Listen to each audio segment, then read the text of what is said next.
It's always fun having guests here in studio, and we've got an incredible guest joining us live here in studio. He is a Republican candidate for governor, Max Solomon. Max, welcome to the show. How are you, man? Very well, Mark. Thank you for having me. Well, thank you for being here. And Max, we're just going to get right to it, man. You've got an inspiring story, but who is Max Solomon? Christian, conservative, Republican. That's how I describe myself. But hey, let's go back.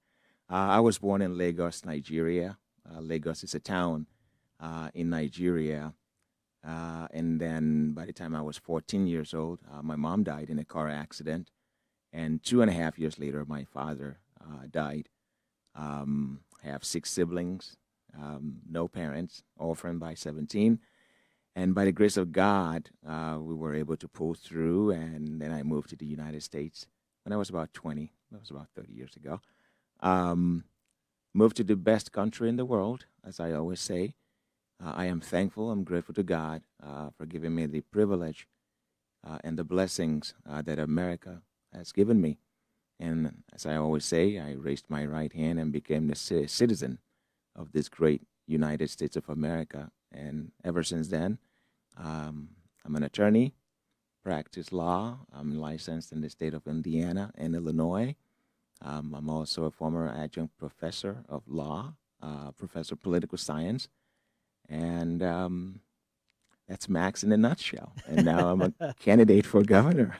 That's right. And it's always interesting on your, and I encourage everyone to go to maxsolomon.org, Right. maxsolomon.org.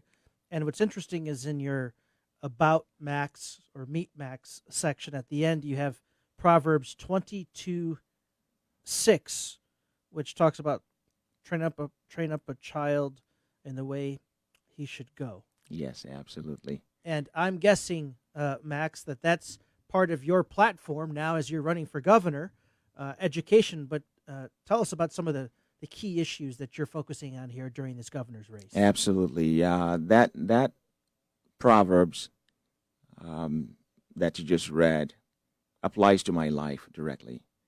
Imagine at the age of 17, think of a typical 17-year-old. I was in Lagos, but not different from in Chicago, a typical 17-year-old without parents, no father, no mother. Think of what they're doing on the streets. And for me, I credit my father, both my parents and my mom, for leading me and my siblings in the right path. And that's in Christian conservative home, where we know that we have to live by certain values, ethics, and subscriptions to Christian principles, and that guided me through teenage years and becoming an adult. Relating that to the state of Illinois, you talked about education. A lot of things is happening in education. Apart from the masks and all the vaccine mandates that we're dealing with right now, there's a bigger evil. I say this: evil used to hide. It's not hiding anymore, and evil is coming after our kids. We have the comprehensive sexualization of our kids. We have CRT telling some set of kids that they cannot succeed because of the color of their skin, and then telling other kids that because of the color of their skin, some other kids cannot succeed. It's horrible. We have to get rid of that. So yes, one of my platform running or one of my policy agenda as governor would be to actually reform education, and I'm glad to have Latasha Fields running with me. She's a great homeschool mom. She's a firebrand, as we know, and I'm just excited, looking forward to the opportunity for Illinois to give us. Max, was there a defining moment that's where you and your family made the decision that you're going to run for governor? And if so, what was it, man? Because it's hard. I was a body man for a candidate for governor for Steve Rauschenberger, then Ron Givitz back in 2005. It's a lot of work. You spend a lot of time away from your family. But was there a defining moment for you where you said, I've got to stand up and run for governor? As a Christian man, my steps are ordered. I don't do anything without being God-led or Spirit-led. I prayed about it. It was put in my heart, in my spirit, both on the policy side and as a matter of faith. faith is missing in politics. Um, we run away from God. Remember when COVID happened, one of these institutions that JB shut down was the church. We couldn't go to church. The very thing that we need in times of crisis, right? People go to God. People cling to their faith during moments like that. But that's what we were denied. So I thought about it and I said, okay, you know what, God, lead me in your path. If this is going to happen, I want it to be a God-led experience. So my first assignment is to bring people's hearts back to God. It's okay to bring your faith into politics. And it's okay to let God into all areas and aspects of our lives, especially in the state of Illinois. We need a revival of our hearts and minds and a return to God and godly principles, and our land will be healed.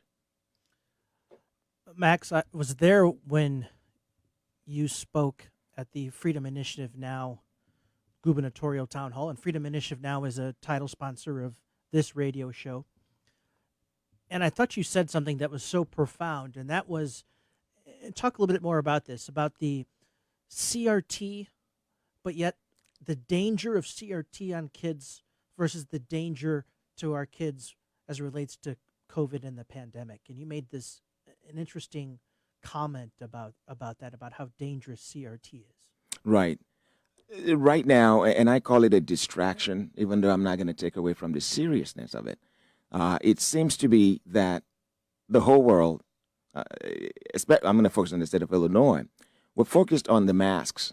Oh, take the masks off. The kids and freedom. And I understand that. I get that. But the masks are going to come off. Whether JB likes it or not, the masks are going to come off. The mandates are going to be gone. And if he doesn't do it, if he keeps going to court, come January 9th, 2023, and I'm sworn in as governor of the state of Illinois, I am going to ban all mandates and get rid of all vaccine passport requirements and all that. So that's going to be gone. Our kids are going to heal from that because the resilience of the kids, kids are very strong. But here's the bigger danger that the kids may not heal from, and that's CRT and CSE, the sexualization of these kids, and the idea that the skin color of a child that's born into love, they have no idea who's brown, who's white or black. And we teach them these things. We tell them, you're not going to be successful in life because this white kid that's sitting right next to you comes from a generation of people that have oppressed you. That's a bigger evil. That's hard to come out from. And that we see that happening because most of these kids, they grow up and they have self-doubt. They don't think they can succeed. But then I use myself as an example. I'm everything that's not supposed to succeed in life. I'm black. I'm an immigrant. The odds are stacked against me. I know I was an orphan by the age of 17, but look at where God has led me. Look at what has happened in my life. I want to bring that back to the hearts and minds of all Illinoisans and all kids in the state of Illinois, letting them know you can succeed regardless of what situation you're born into. And we have to empower that. That's the greater message. We're going to heal from the masks, but we got to get rid of CSE and CRT. We're joined live in studio by Republican candidate for governor, Max Solomon. And, Max, you're right. The dangers of the sexualization in our schools.